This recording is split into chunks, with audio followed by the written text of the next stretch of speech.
I'd like to call to order the May 10th, 2016 Springfield Township Board of Trustees regular meeting. Mr. Burning, may we please have the roll call?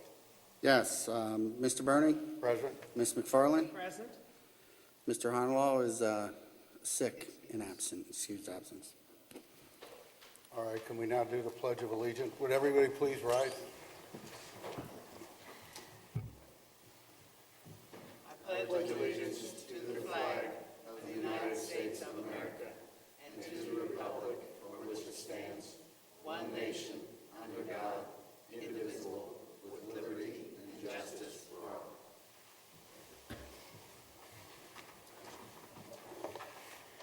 Thank you. Next, we would like to have a special recognition tonight honoring members of the Finneytown Athletic Association for a volunteer project that they completed on behalf of the township.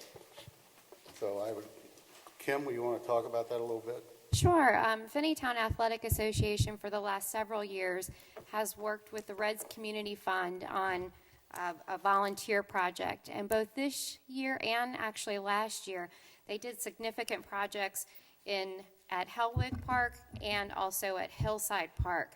They had over 80 volunteers show up on April the 23rd and the 24th. They collected 22 bags of litter from the streets and the tree lines and in the creeks, and they also painted the backstops from several of the fences, the baseball fences at both Hellwig and Hillside Park.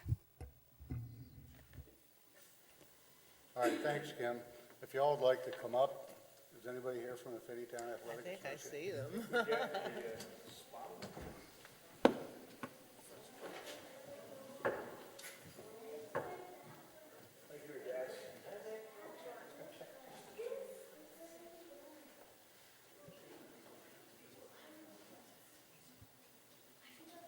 Which one you guys work with? It's probably one of them, because this one, he was in the creek. You guys stand in front of us. We'll sneak in behind you. And I would just like to additionally thank on behalf of the trustees, just thank you guys for the great work that you did and that you continue to do to improve the parks and improve everything in Finneytown and Springfield Township. So great job, you all. We appreciate you. You're just awesome.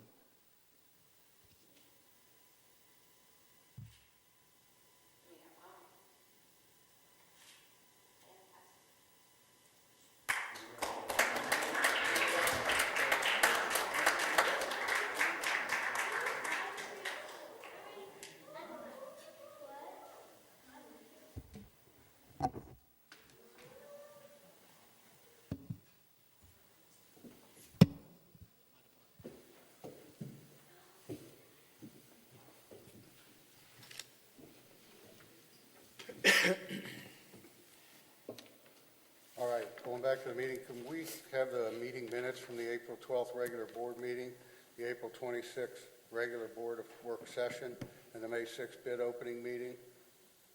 If there are no corrections or revisions to the meeting minutes, I'll entertain a motion for approval as written. So move. All those in favor? I do second. You have to, You need a second. I second. All those in favor? Aye. Aye. Motion carries. Mr. Burning, may we please have the financial report? Yes, you may.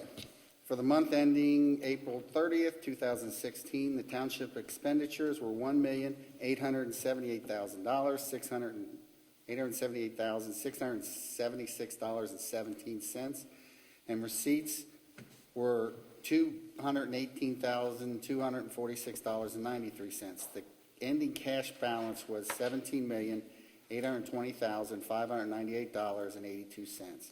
These includes obligations for expenditures, payrolls, regular operating costs, ongoing capital improvement projects, and investment. What I request is a motion to approve these, the fiscal officer report. So move. Seconded? All those in favor? Aye. It passes. Just to let everyone know that the financial records are available at the township during regular business hours or on our website anytime. Thank you. Thank you. Mr. Hinnekamp, I know you have a departmental action discussion items report. I do. Thank you, Mr. Burning. First two items for action are sort of interrelated. As you noted in the approval of minutes on May the 6th, we had a bid opening for the long-awaited McKelvey Stormwater Improvement Project.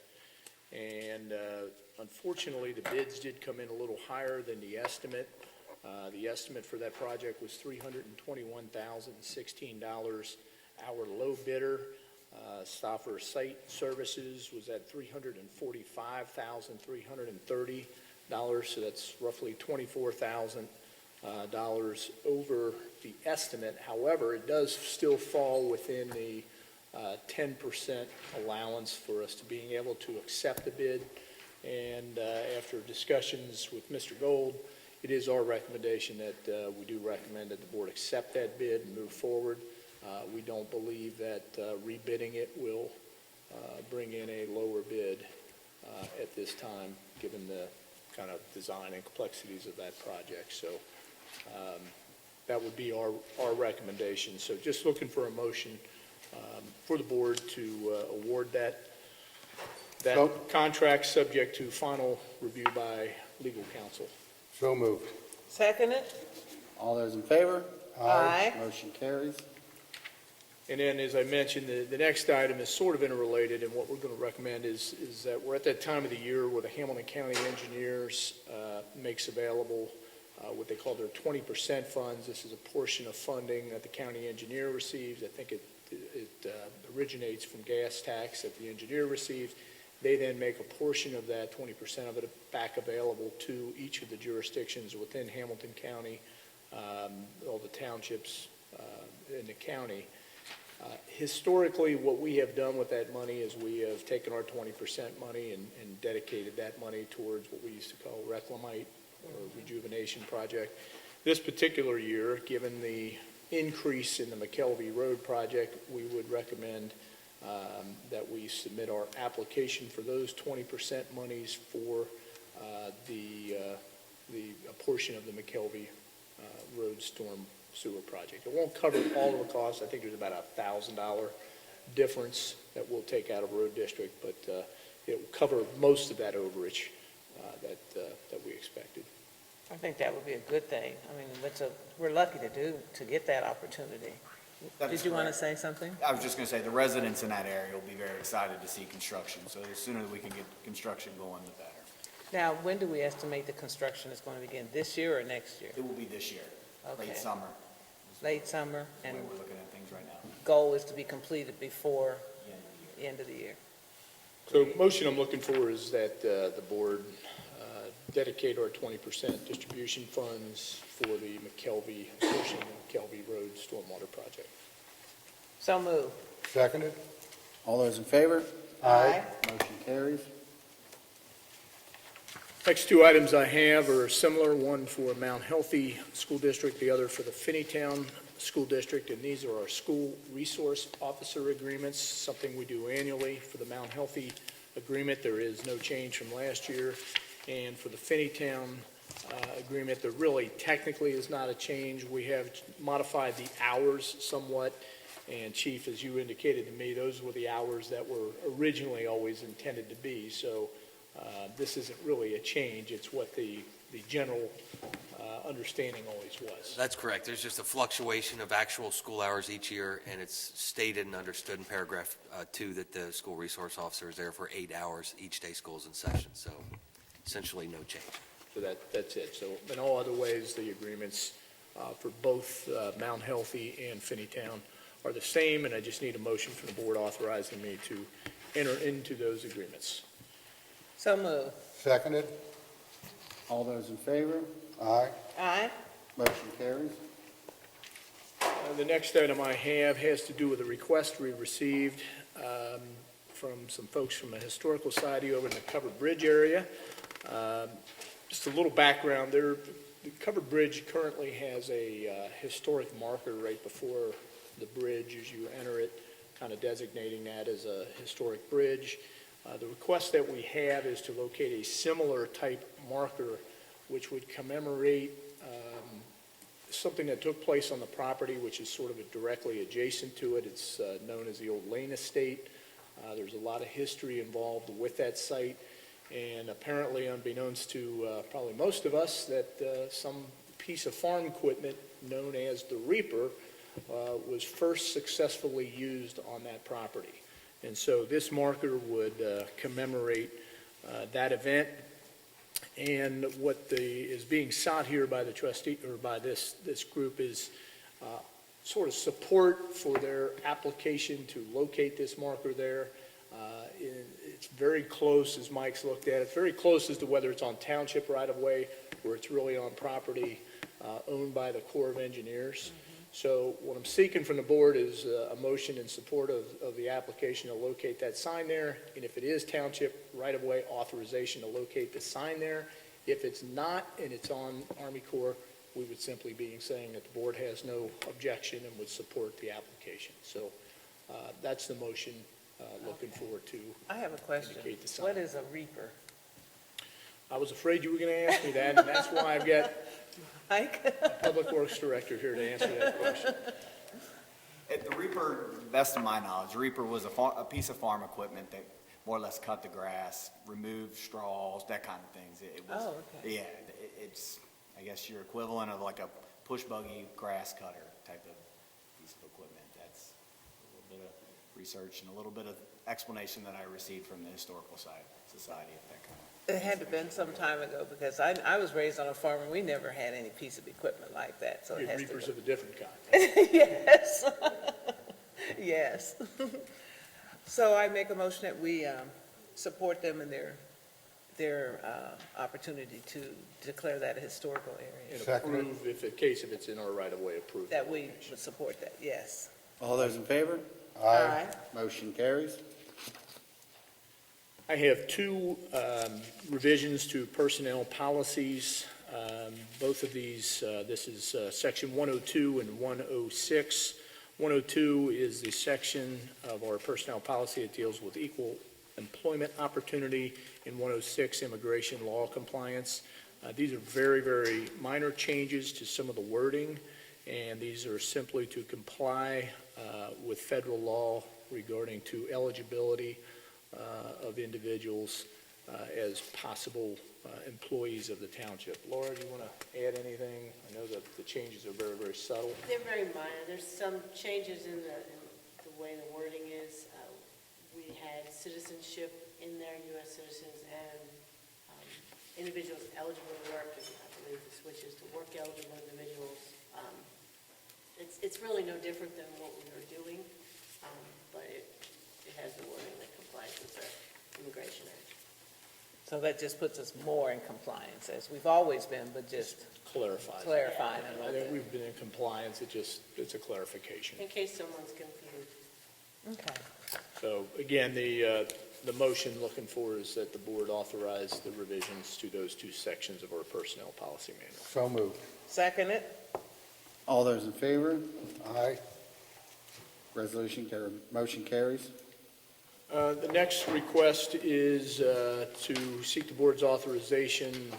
Actually, this is Duke Energy is seeking the board's authorization. We've had a resident, I think the resident is in the audience, Miss Anna Fields, to locate a street light on her street, which happens to be Fallbrook up in Pleasant Run Farms. Ms. Fields has requested that the Duke install a street light at in the cul-de-sac. She is willing to pay for the cost of that street light, the energy for that. What the staff did is, upon that request, is we did send letters to folks that would be affected by that to see if there was any opposition. There was none. And so, again, Duke, before they install it, just wants to make sure that the township has no objection to the installation of that street light again in our right-of-way.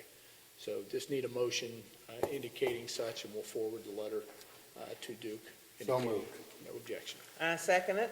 All those in favor? Aye. Aye. Motion carries. And we have two liquor permits. The first is 8397 Vine Street LLC, and this is a transfer to Mushka LLC. Or I'm sorry, it's a transfer from Mushka to 8397 Vine Street LLC. And Chief, I don't believe, this is the BP. I It's the believe. BP station, Believe Vine and there's any Compton. objection to this issuance? No objection. So again, just be looking for motion for the board to send our customary letter stating we do not seek a hearing on this issue. So moved. Seconded. All those in favor? Aye. Aye. Motion carries. And then the second one we have is for Future Diamond Inc., doing business as Finneytown Drive-Through at 944 West North Bend. The board may recall, we had a similar application last month, but it was actually a transfer. As it turns out, the new owner has been revealed that there were some issues, I think, related to taxes on the transferred, and so she decided not to pursue the transfer, started clean, and is doing it as a new permit. So basically, it's the same issue, only instead of a transfer, it's new, and I don't believe there's any objections. No objection. So again, would just seek a motion stating, like we did last month, that we have no request for hearing on this issue. So moved. I second it. All those in favor? Aye. Motion carries. Okay, that's all the action items, just a few discussion items. Just wanted to make the board aware, as I think you know, is that the final meeting of the Comprehensive Neighborhood Master Plan Steering Committee is this Thursday night, and that is at 6 o'clock. We'll be dealing with township operational funding and infrastructure funding, kind of 5-year plans for those two items at that meeting. And a little later, and then also wanted to announce that a little later, there'll be public hearings scheduled. I'm sorry, not public, one public hearing, 2 open houses on May the 18th, which is next Wednesday, from 4:30 to 6:30 right here in the Allen Paul Community Room. We'll have an open house type format. We'll review all of the recommendations, will be on display, and individuals wanting to walk through and see what's being recommended on the plan will have the opportunity to meet one-on-one, sort of with board members and or staff members. We will do a similar format on May the 25th, same time, 4:30 to 6:30 in this room with the open house format. And then immediately following that open house, there will be the public hearing at 6:30 for the board to officially review. We'll have a brief presentation on the recommendations and then possible action by the board on the plan. I might note that, of the meetings, the first meeting was kind of an overview of the previous plan and a little bit background on the township. The second meeting was land use and housing strategies. The third was economic development, and then a review of recommendations on the core area, the core area portion of the township, which includes the Warder Nursery property. Last week, they met and reviewed park improvement recommendations, and then also a kind of a long-term sidewalk and bike path plan for the township. So, as I mentioned, on Thursday, it'll wrap up. Sort of related, we do have an agenda item later tonight, sort of related to the core, where we will be initiating a rezoning of the Warder Nursery property in compliance with the recommendations that have come out of the committee. So, in general, not a lot of changes. I mean, this is most of the work that was done on the master plan back in 2011. This is more of an update, a refresh. We're not going in a lot of major directions from a land use or an economic development standpoint. I think we've maybe honed in on some things a little bit, but the course is generally the same as it's been for the township. A lot of things, as we mentioned, in the 2011 plan have been completed. Sort of the policy and operational things have been completed, so we wanted to update that portion of it. And this will be the plan that's in place kind of for the next 5 years.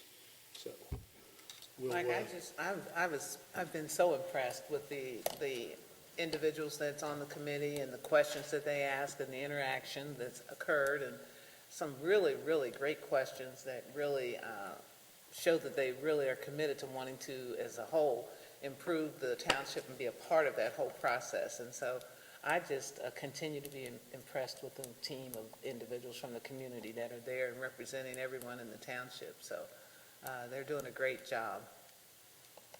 okay.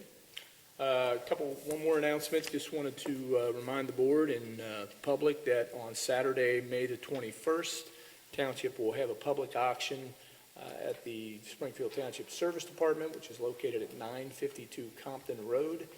And the auction, there will be actually a viewing of the items up for sale beginning at 8:30, and the actual auction will begin at 9 a.m. And there's a list of the property that is being auctioned that is available on our website, which is at www.springfieldtwp.org. So 21st at 9 o'clock, the auction this year. And then the final thing that I have is the personnel update. And in our fire department, Marcus Carey was added as a new part-time EMT firefighter, effective date of May 9th.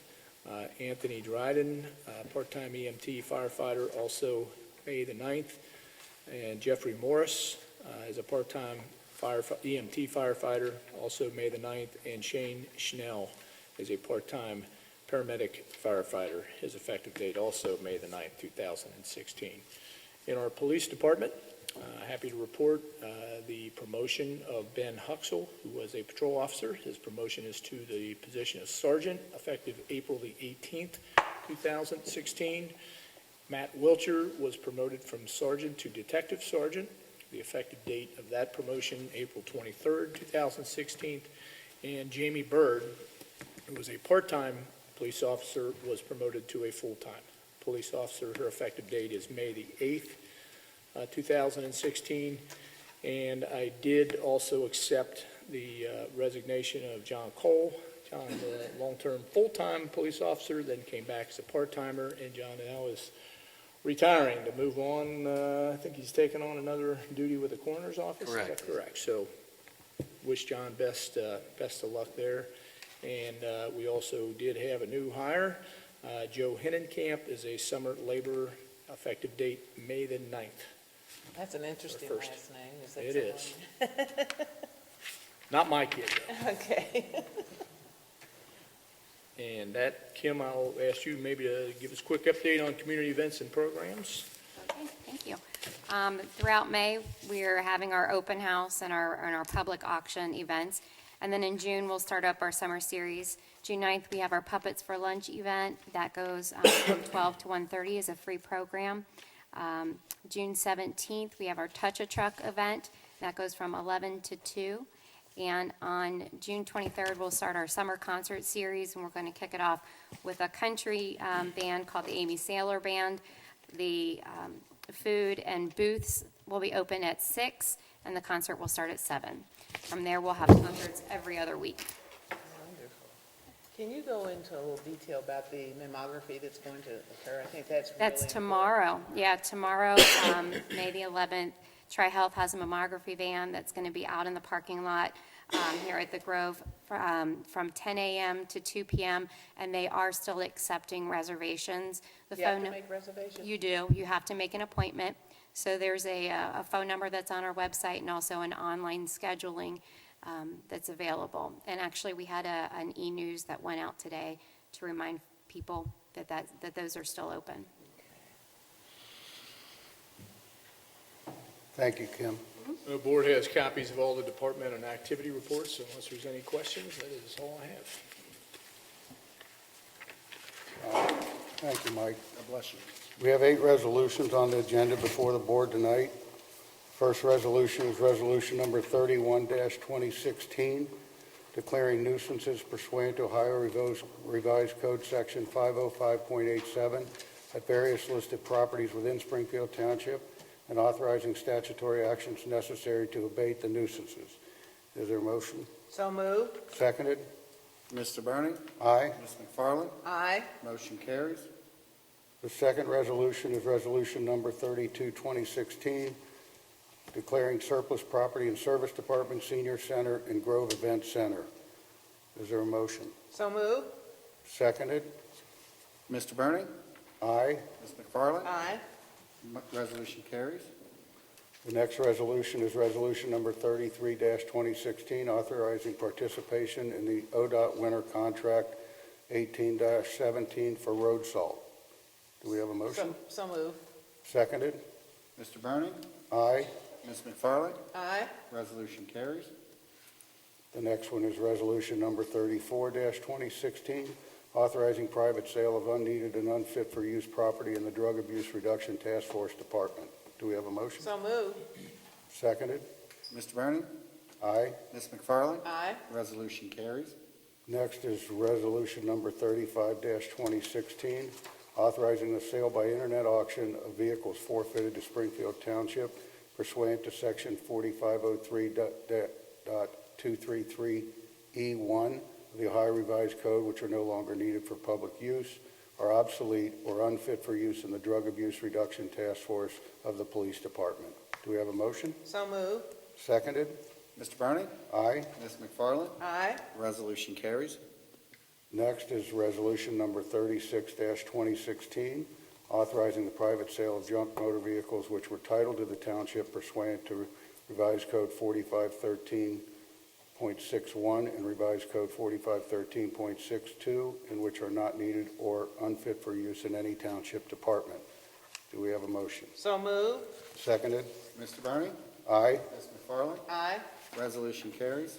The next resolution is number 37-2016, authorizing the sale by internet auction of vehicles forfeited to Springfield Township pursuant to section 4503.233E1 of the Ohio Revised Code, which are no longer needed for public use, are obsolete or unfit for use in the police department. Do we have a motion? So move. Mr. Burning? Oh, Seconded? Mr. Burning? Aye. Ms. McFarland? Aye. Resolution carries. Next is resolution number 38-2016, resolution to initiate a zoning map amendment for listed parcels from R2 and R3 single-family residential to SP-PUD, which is Special Purpose Planned Unit Development. Do we have a motion? So move. Seconded? Mr. Burning? Aye. Ms. McFarland? Aye. Resolution carries. All right, those are all the resolutions. Is there any old business before the board? I have none. Okay. Is there any new business before the board? I would like to just kind of update our community about the Finneytown, the recent great news with the Finneytown school system. U.S. World News finished their report, and they had evaluated and assessed all the schools in the United States as well as the District of Columbia, all the high schools. And I'm just happy to say that in the state of Ohio, Finneytown High School came in, ranked in as number 35 out of all the schools in the state of Ohio, and there are about 800 schools in the state of Ohio, public schools, and number 7 in Cincinnati. One of the things that I think is really important to look at is what the teachers, what the administration has done, and the families, working toward motivating the students to strive for excellence in the school system. There's a ranking process, and that involved about 4 steps, and those steps were very strategic, meaning that you had to complete step 1 before you could move to step 2, and step 2 before you move to step 3, and vice versa to step 4. And the threshold that they used was a tool called College Readiness Index Value. Basically, what they were looking at with the students in all of the schools is how the students were prepared just to be able to graduate from high school as well as become college ready. So Finneytown just did a remarkable job in scoring.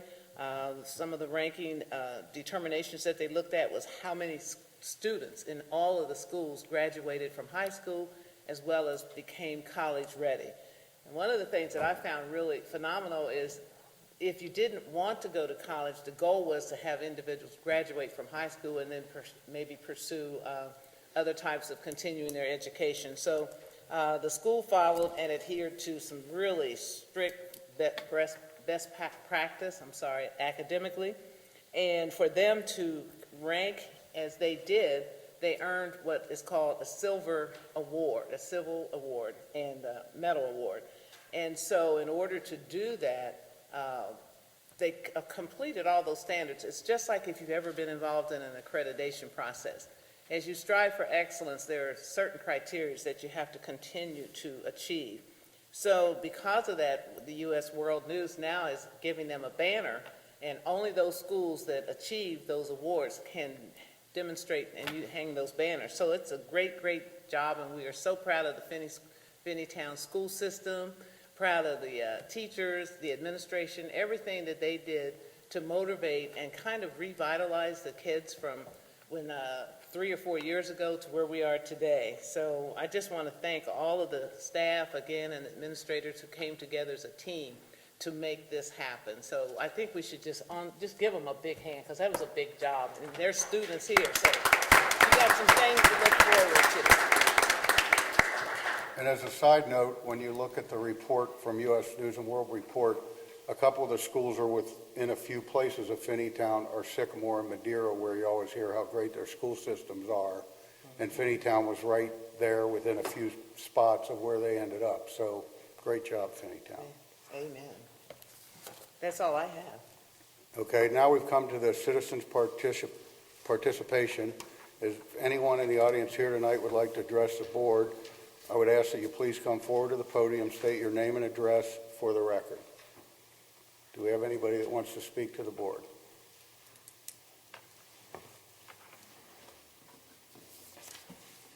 Good evening. Good evening. I'm Carrie Reisner, and I live at 856 Denier Place. And I'm here to give you a quick review of the history of when the Warder Nursery was purchased, and then ask some questions about the development of it. I looked on the internet to see what written record was there, and in 2011, on a website called Citykin, which is Families for Urbanism in Cincinnati, a reader posted some questions saying, I found this jewel of a natural space in this odd location in Springfield Township, and I think it's called Warder Nursery. You know, what can others in the group tell me about it? And somebody posted an article from 1998, the Cincinnati Enquirer, and they said that the Warder Nursery will be developed into a park with both recreational and green space after the Cincinnati Park Board agreed Thursday to sell or lease the area of the township. They continue on, and I'll kind of skip through the middle part of it, but go to the end, and it says, under the agreement, Cincinnati will keep and maintain the greenhouses and about 10 acres of the property, and since most of the acreage is unused, the Park Board had been approached in recent years by housing developers expressing an interest in buying the property. That prompted the Civic Association and township residents to explore ways of purchasing the property to keep it out of the hands of the developers. So that was the environment, as I understand, that prompted the sale to the township to get it out of Cincinnati's hands, to control it, so that it would not land in the hands of the developers. And so several of us, as you know, there's quite a sizable group of us interested in what happens, and we value that space as a natural green space and the asset that it presents to the southern part of the township.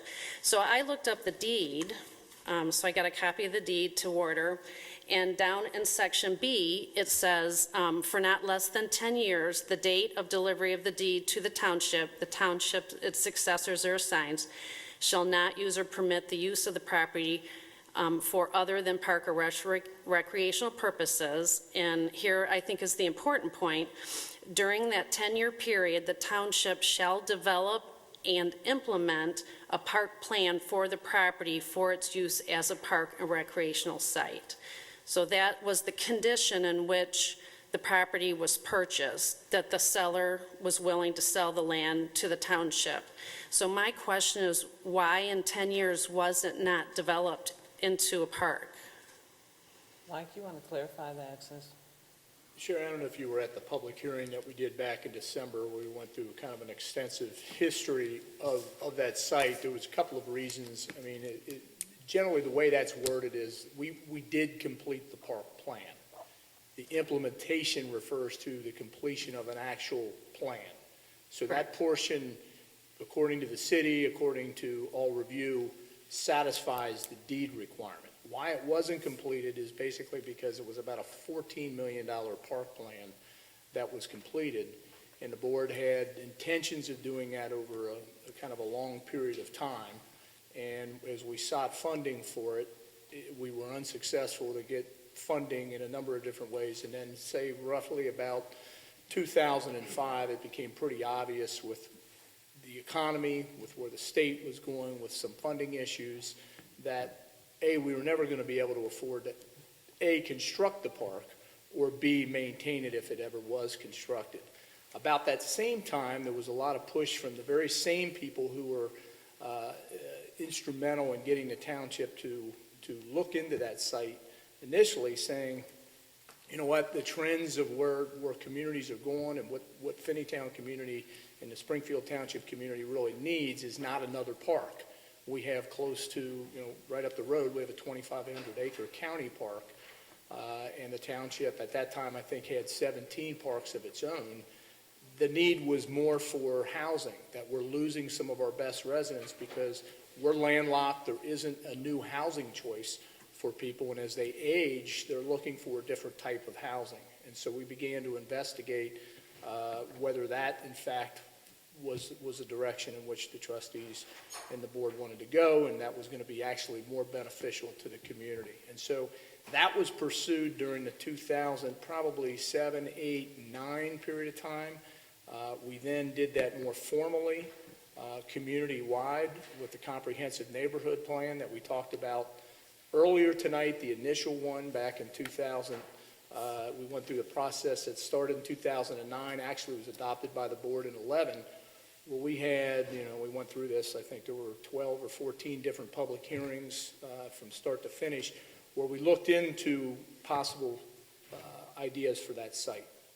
Okay. And that's where the new recommendations came to do some type of development, some type of mixed-use development. We're going through, and then, of course, we went through that back in December. The update of that plan was to reevaluate that, and the committee that we have reevaluated that. I would say, in general, the plan that was presented back in 2011, we didn't have a developer, so it was more sort of theoretical as to what it could be. The plan now is a little bit more specific, and happy to report that this current plan has a very specific goal, is to try to have open space. I don't know what the total amount is, but it's probably close to about, if you look at the preliminary development plan, there's probably close to a third of that would be dedicated to open space, either untouched space or formal park, which is exactly what we were trying to build. So this is a way, by allowing some development, we can solve a number of different issues for the township. We could possibly meet some of the housing needs. We can increase our tax base while at the same time preserving the more sensitive parts of that site and also having a park and gathering spot. And now we'll have a method to actually build it, to be able to do that. So it's trying to find that compromise to do all of those things. We're still not 100% sure that there'll be a market for the other types of development. That's the phase that we're in right now. And I think, I don't speak for the board, but the board is committed that, if it can't be a development that we would consider what we call catalytic, something that's going to be very beneficial to the township and lead to transformation of the whole Winton Road Galbraith area, which is our gateway into the community, and then other parts of the core for all different types of land use, then it may not happen. It may remain as it is. But that's what we're been pursuing and taking the steps to do. So Okay, I see, thank you. Why $14 million is a huge chunk of change. It's understandable why that money would be difficult to get. What about $1,000 or $1,500 plan of a couple parking spaces and some trash cans? It's a beautiful space back there, as is. Well, it's a beautiful space, but I think, and again, I'm just speaking to the park plan that we went through involved probably a year-long community study. That's not what the community asked for. The community asked for the things that were in that master plan, that we had public hearing after public hearing, was heavily engaged in for the residents. And I think I think the thing was at that point was to try to find something that the entire community could benefit from. Not just the people that live immediately adjacent to that. There were some folks that during that process that wanted all soccer field and baseball fields because At the time, our athletic associations were in dire need of recreation space. There were others who wanted it to be a skateboard park. There were others that wanted, so there was a wide variety of different things and different interests that came forward, as there always are. Anytime you have a community, one person's opinion, you have thousands of opinions that are being presented. And I think that plan was the best foot to try to accomplish what everybody wanted. This plan is trying to do the same thing, trying to meet the various demands and interests and how we can be sustainable as a community. I think as the township leaders, we've looked at it, and again, what the board has said is, it's been an open space forever. That property has been undeveloped. This community is not moving forward with it as that way. It's not increasing property values in the area, they're decreasing. So as an untouched area, it's not leading to anything catalytic for Springfield Township. And if we're going to compete into the next century and remain fiscally responsible and be able to be a sustainable community, something different is going to have to happen. I see. Or we're going to stagnate. Okay, thank you. With the coincidence of the master plan coming out in 2011, within a year of the expiration of the condition of the deed, it appears as if that property was purchased with development in mind. I can only speak for Gwen, you can certainly jump in as a board. I can tell you that wasn't the interest. That wasn't the At the time. I think our full intention was to build to do some type of park. And So the interest was in recreation and green space initially? I think initially, yeah. I think, at the time, we were concerned, the issue when the township purchased it was first and foremost to be able to control the property. Okay, Then it could be a community decision as to what took place, and it wouldn't be something that we had to react to. The current zoning of that property is R3, and it allows for, if you looked at just a pure gross density, you're talking about the possibility of, if you just take the Warder site, which is about 40 acres, you're talking about close to 300 very, very small homes that could be built there as of right today without any permission, without any kind of, permit, but no zoning change at all. So I think the board initially back at that time, our intention was to control it, to find out what's in the best interest for the community. At that time, the best thought was a park.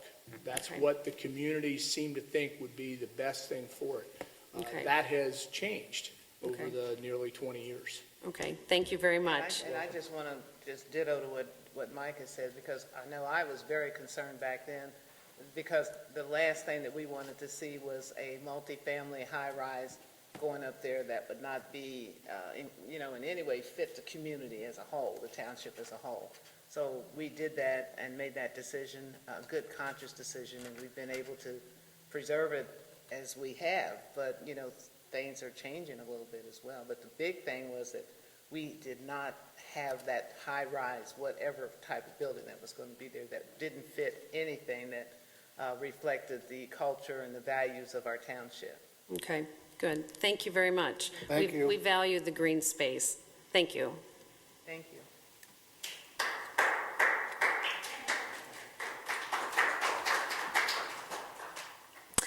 Hi, I'm Tony Malillo, and I live at 852 Finney Trail.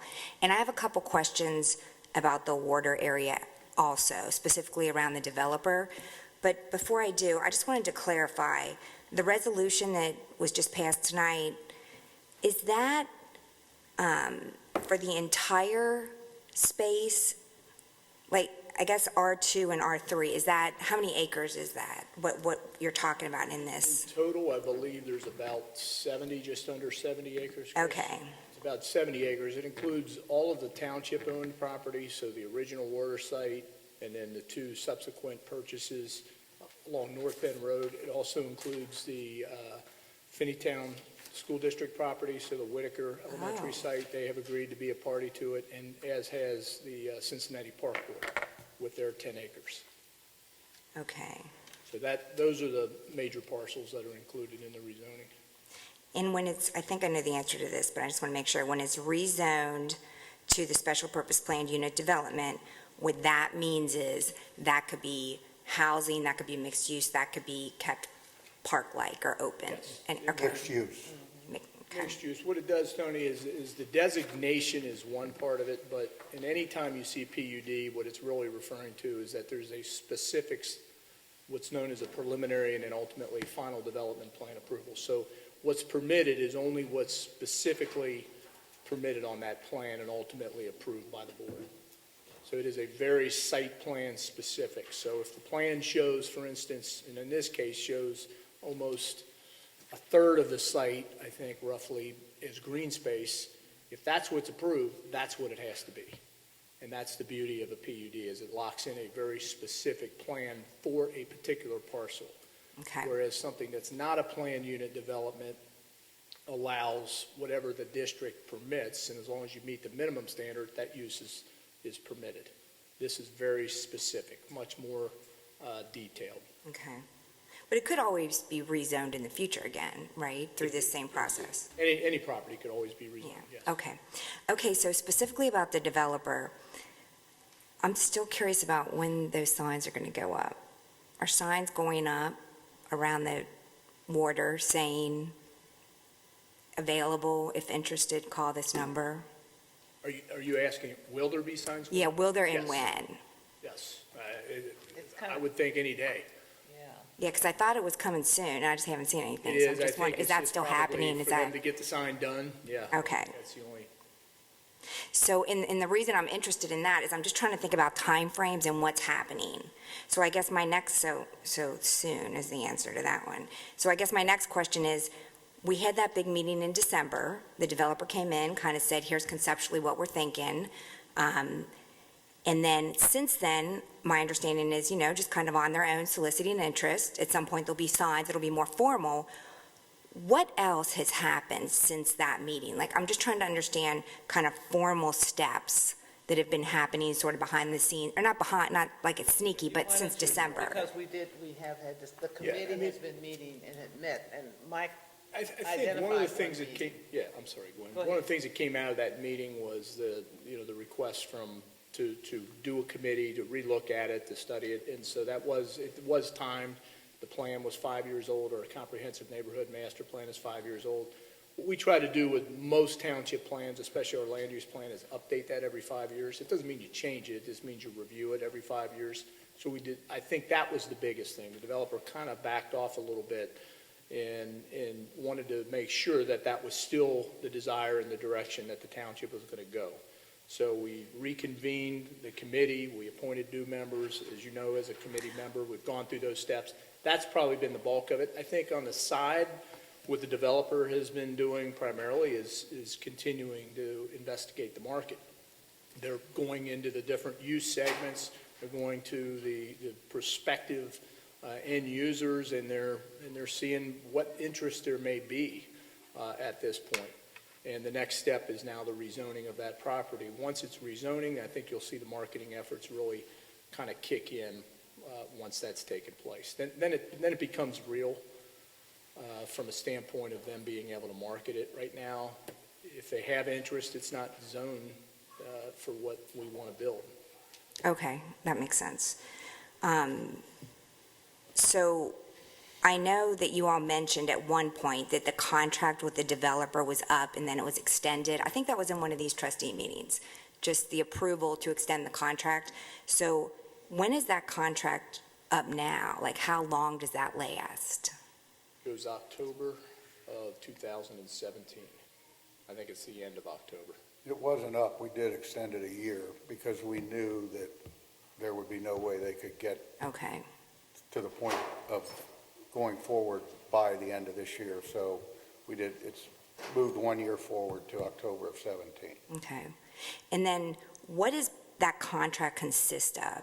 So I totally understand what you're saying now, that once it's rezoned, there's formal interest and people can, formally say that. So what's part of the contract? What are next steps? Like, is there a date that the developer will say, okay, here's the names of the companies that are interested, or the housing developer that's interested? Like, what are the steps? Or not everyone, but what are some of the big steps that come next as part of that contract? Like, what's the contract say? Well, the first part of the, I mean, it says a lot. Which actually, It says a lot of that's pages, another but- question is, is that public? How do you get a copy of that contract? Absolutely, public record. It's very transparent. But just at a high level, like what, is there like by X date, they're gonna come and say, here's everybody Not specific interested? Dates, basically what it is there's sort of months, there's sort of stages to it. Okay, And the stage is basically that once we're in that preliminary development stage. Okay. They finalize sort of the master plan. That's being done through this zoning process, which is being done by the Board of Trustees, but, you know, obviously with the developers, you know, kind of approval and agreement of what's on that plan, that's what they think the plan going forward should be. okay, Once that stage is done, really the next is sort of a long phase for the marketing, which we talked about. And then the rest of the contract really just describes the parameters by which they can take the next step. So in other words, if they want to purchase the property and move forward, sort of describes what the purchase price is and what kind of range and what factors can come into play if in fact who their end users are. At the end of the day, the board has to approve any sale of the property, and there's parameters under which, you know, those sales can take place. Our concern was, you know, and Laura, you can jump in here because, you know, we worked to construct that, but it really was, if, for instance, if they want to buy the entire site at one time, or if they want to buy 5 acres, it just provides the sort of framework for, you know, what can and cannot take place on those sites and what needs to. So I don't know if you want to jump in. I think our big concern on that stage was making sure that it was sold in such a way that it was a complete development. So, you know, if they purchased a third of it and then nothing was ever done with 2/3, is that 2/3 still property the township could use for something? So we tried to make it very flexible from that standpoint. The board has ultimate approval on all of that so that they can make a decision whether selling this particular piece is only advantageous to the developer and not advantageous to the township, in which case they don't have to do it. I must say that this agreement is highly unusual in that respect because developers don't want to do that, right? The original contract did not allow for that. The developer wanted to say what pieces it wanted, and as soon as it wanted the pieces, then the board would sell it to them. That was not what this board was interested in because we're well aware you could buy the only developable part in the middle of the property and then leave the rest that was not useful to the township for anything, and we weren't interested in that. This is a very important piece of property to the township.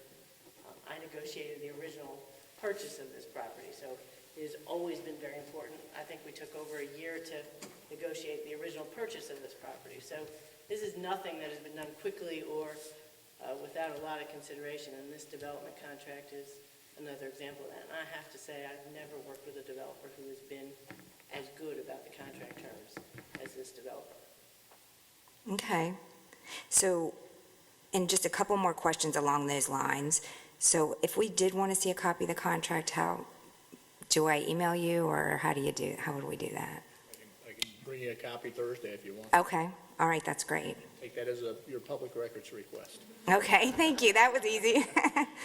All right, so back to the developer, just a couple more questions about money. So what have we paid, and you got to it when we talked about like they could buy piece by piece, but, so right now, have we paid the developer anything right now?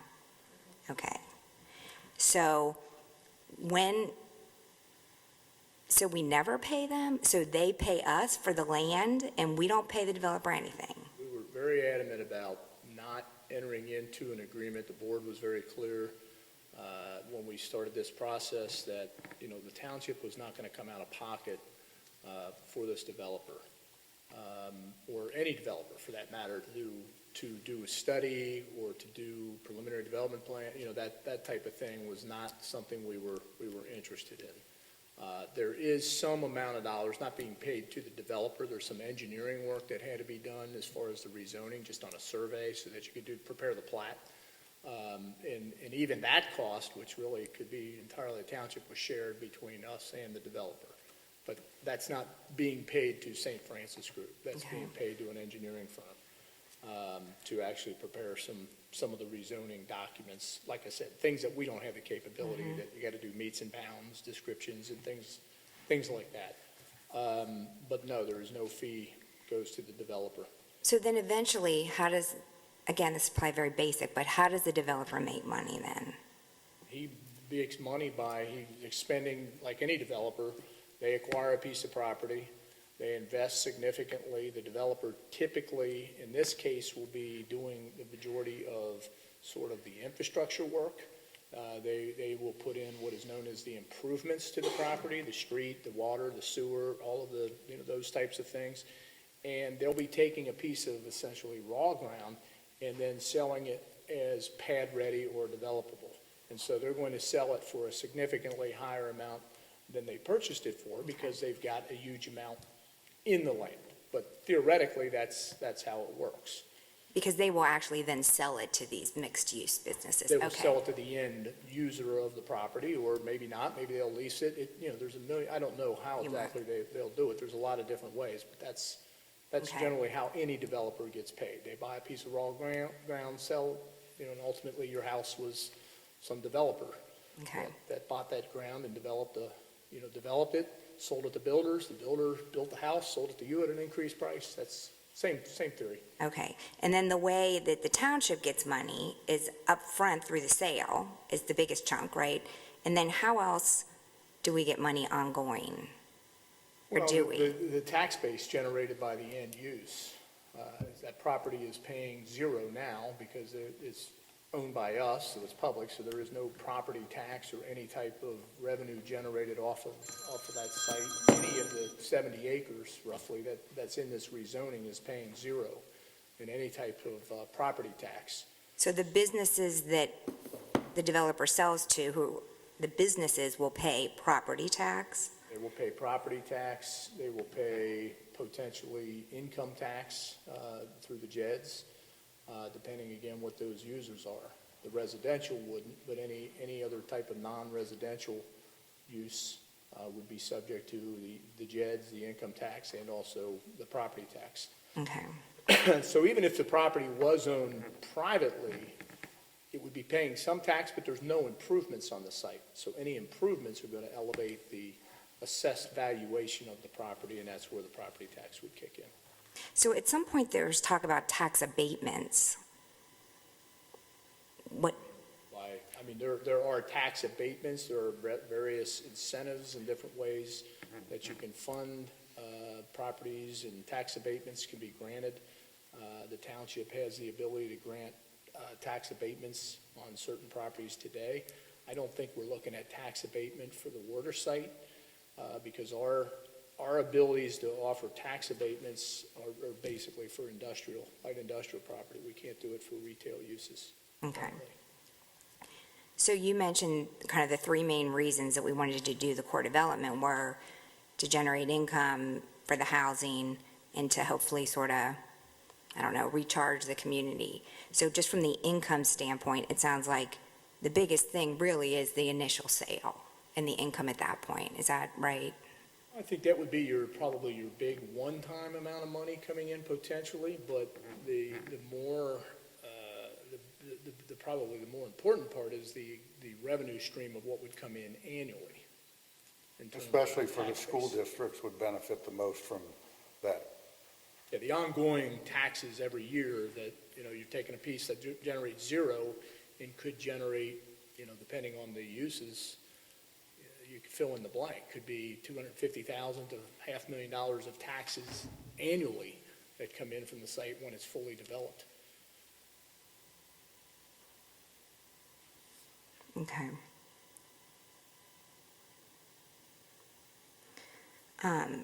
So thank you. I just wanted to understand the money part a little bit better and kind of the contract and the steps and the phases.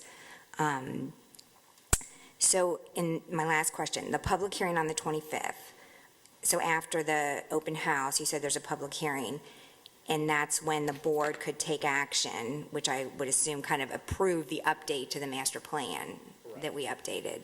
So in that meeting, will that be an opportunity for community members to come and ask questions or make points, or, people tell why they don't want to develop water? That's an opportunity at that time.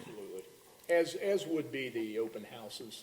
If you wanted to do it sort of on a one-on-one, we'll record any notes. Obviously, people can email, they can write letters, they can, do it in either one of those. The public hearing is sort of the more formal way to do it, but it'll also be recorded. Each staff member, if somebody says, hey, I want to go on record saying I'm opposed to it, we'll record that as well during the open houses. Okay. And then what exactly would the board approve or not approve during that meeting? Because I know a lot of times when we're talking about this, we're saying it's conceptual. And by the 25th, obviously, I now understand the developer's not going to say, here's all the businesses that are moving in. So what exactly would be approved that night? What will you be approving? Chairman, there's two probably maybe confusing pieces. The comprehensive neighborhood master plan is all-encompassing. Right, everything we talked about for 6 weeks. Yes, so Yeah? for the core, and even water is only a portion of the core. Right, So that is maybe, 5% of the overall comprehensive neighborhood master plan. So when the board adopts that, they will be adopting all of the recommendations or modified recommendations for what's being presented to them from the committee. so being on that committee, I understand that what's been talked about with the core is really continue to develop mixed use.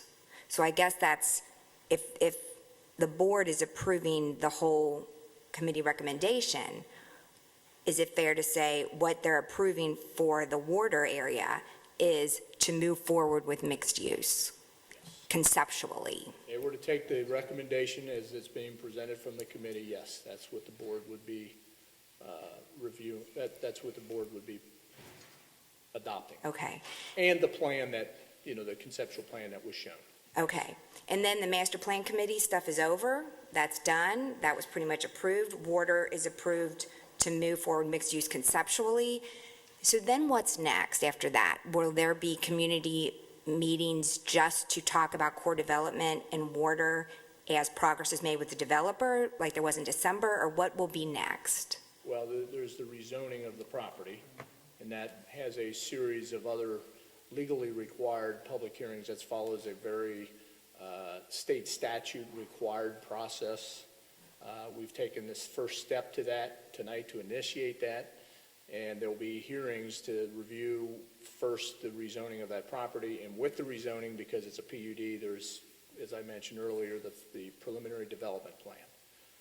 Once the preliminary development plan is approved, it would then be beholden to either the township and/or the developer to submit what's known as final development plans. When final development plan is submitted either for the entire site or any portion of it, and we would expect on this site it would come in portions, that's when you're going to get all of the detail. That's when you'll know who the user is. That's when you're going to know what the architecture looks like. That's when you're going to know where the lighting is, the parking. You're going to see every final detail before that takes place. That zoning would have to be in place before, well, it doesn't have to be, but in all likelihood and practical purposes, that would take place first before the developer decided to acquire the property. But that's going to set what can be built and only what can be built, and that's where you get into the specifics. Okay, I think that's probably what I was trying to get at with my contract questions, but that's what I was really looking for. Okay, and then are all those type meetings public? Yes. Yes. And will they be on the Springfield Township page with the upcoming meetings? Yes. Okay, The final development plans are not subject to the Board of Trustees. That's the zoning commission. They go in front of the Springfield Township Zoning Commission, makes all final decisions on final development plans. okay. I think it's important, all of our meetings and all of even way back before I even started, well, after I started, I can't say before I started, we've been very transparent, and the comprehensive master plan committee meetings back in 2011 and all that was always open meetings, transparent, and it's continued to be that way up to today and will continue in the future as well. Yeah, I think the problem in the past, people didn't maybe understand some of the wording like core development and I would like to say the website now is very helpful. There's a section called water. it's easy to see information, so I think that's been very helpful.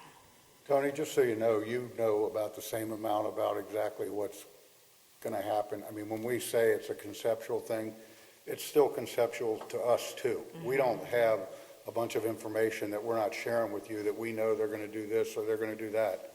I don't know what they're going to end up doing specifically. That's what they're trying to figure out right now. And I think that's my concern, is I feel like people are approving things, even in my master plan committee meeting.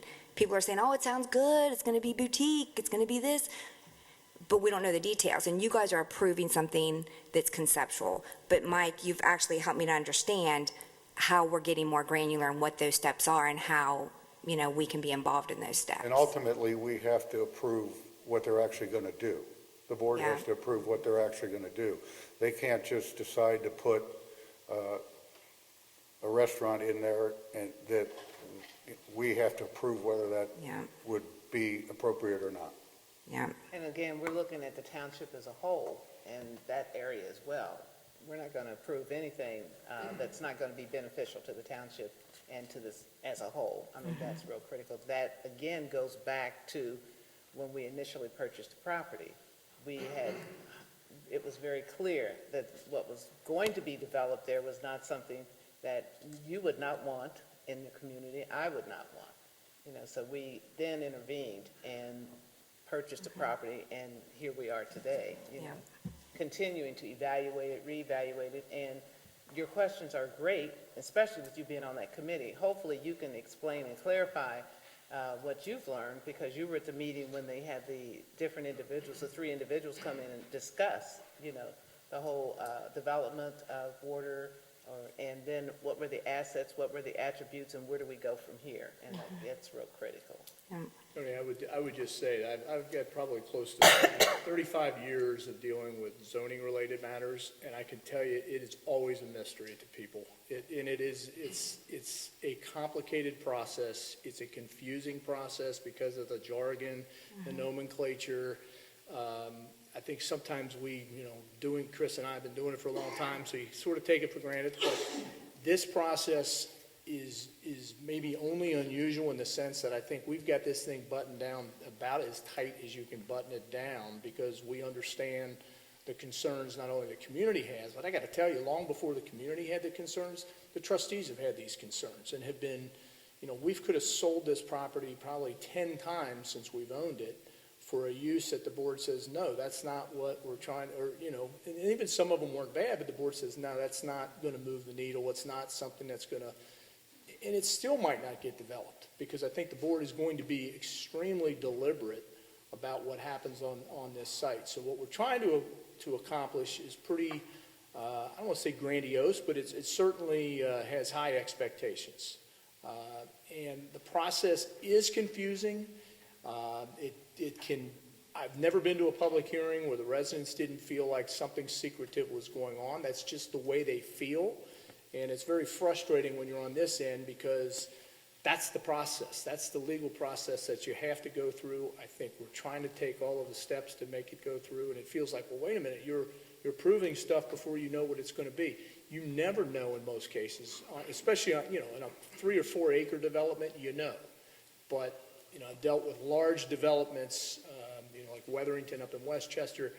And when you go through that first plan, it's a concept, and it evolves over time, but there are steps and hearings, and sometimes that happens very quickly depending on the market, and sometimes it's 5, 10, 15 years.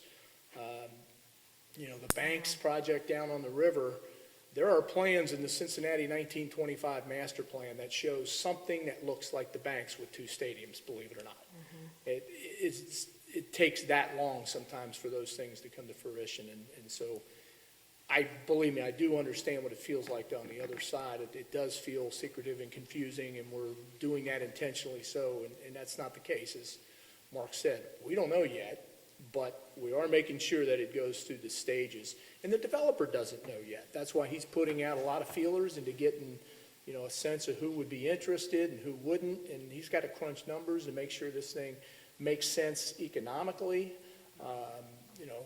and that's all things that we may not know, but there will be a process, and it's open public process through every stage of it. Yeah, to get. And specifically, what I heard was the rezoning, the preliminary development plan, and the final development plan. The rezoning and preliminary are the same thing. With the initial rezoning, that preliminary development plan goes with the rezoning. Okay. And then there are final development. That's where you really start knowing, you may not know the exact use, but you're going to know the type of use, and you're going to know the architecture. And like I said, we get down to on final development plans, how many shrubs, every detail is known at that stage. Okay. All right, well, thank you for the clarification. Thank you.